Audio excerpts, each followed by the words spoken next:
The room felt smaller now. Not because walls had moved, but because truth had. Truth always reduces space. There is nowhere for lies to hide once someone names them. Shakchunni's sari dripped a steady trail of river water, clear at first, then darker, like memory mixed with soil.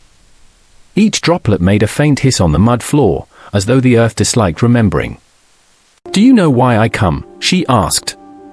Ramesh didn't answer. He didn't need to. The answer lived inside him long before she entered his house. "I come," she continued, "when apologies are rehearsed but never spoken. When desires are bitten back until they bleed. When love remains but devotion dies." Her words dried the rain outside. The wind paused. Even the dripping roof stopped leaking. Sharda moved forward, not out of courage, but out of fatigue. There is a point at which fear becomes ordinary, and ordinary things no longer startle. "What do you want from us?" she asked. Shakchunni tilted her head, and her hair spilled forward, revealing a slender neck marked with blue bruises, finger-shaped, ancient, and unhealed. "I do not take what is whole," she said softly. "I take what is unfinished." Ramesh's throat tightened. "Unfinished what?" "Unfinished love," she answered. What evil? Unfinished hate. She's getting closer. Unfinished promises. Stay behind All me. taste the same in the dark. For a moment, nothing moved. Then a small gust pushed the door shut, Please, quiet, reveal yourself. final, ritualistic. Guide you. This light Days is earlier, unnatural. before the We must storm, trust him. Ramesh had sat beneath a banyan tree smoking a cheap bidi. He watched two young men pass by, laughing about wedding invitations and new saris being tailored. Marriage at that age still looked like hope. Ramesh exhaled smoke and thought of Sugandha, how she smiled as if life still owed her sweetness. If a man is starving and someone offers crumbs, he will convince himself it is a feast. He remembered Sugandha's voice from that afternoon. "Do you love her?" He didn't know if she meant Sharda or the woman he once wanted Sharda to be. "I don't know," he said, and it was the first honest thing he'd spoken in months. Sugandha looked at him the way a mirror looks at a face, unforgiving, but truthful. Then she whispered, "You can't be in two places at once. Not even with your heart." He walked home that day thinking nothing of it.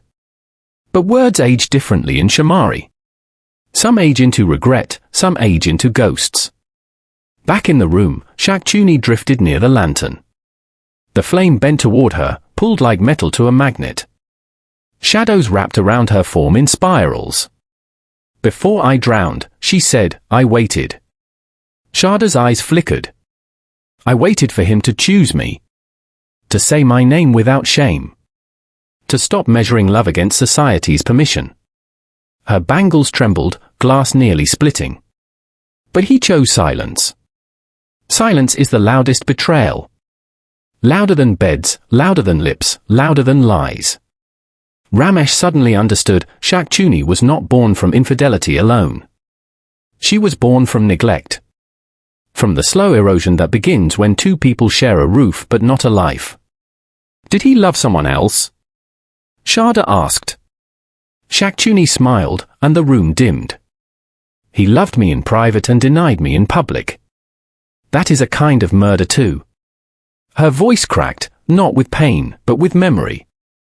"And when the river took me, I thought death would end the waiting. But betrayal is heavier than water." Outside, a cow cried loudly. Someone's lantern went out. A child coughed in sleep. The village adjusted to the presence of the dead without waking. Shakchunni turned her gaze toward Ramesh. "You think I came for you?" She paused, letting the idea hang. "I came for what you both refused to finish." Sharda clenched her fingers. "And what is that?" "Your marriage," the spirit replied. "Not with malice. With accuracy." Marriage in Shamari was not romance. It was weather. It had seasons, some for drought, some for flood, some for rot.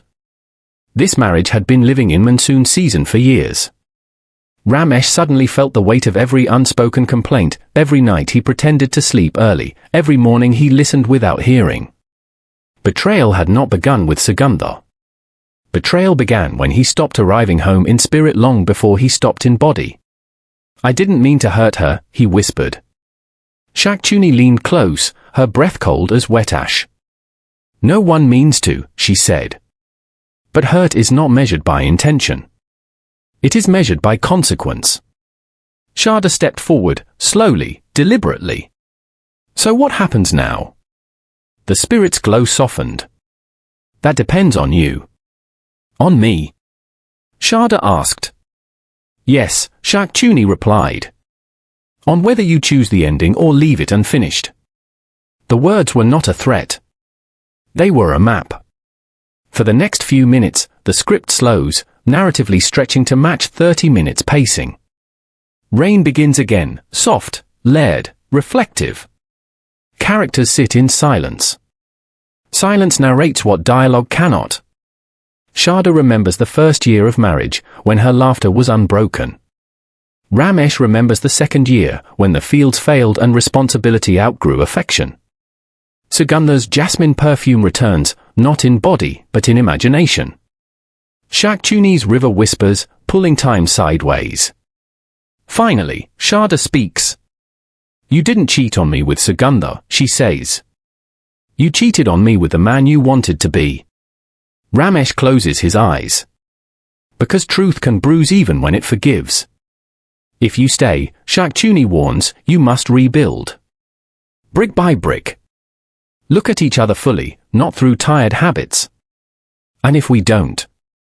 Sharda asks. Shakchunni smiles, not wickedly, but wearily. Then I will return. Because stories without endings are my domain. With that, the lantern flickers once, twice, then burns steady.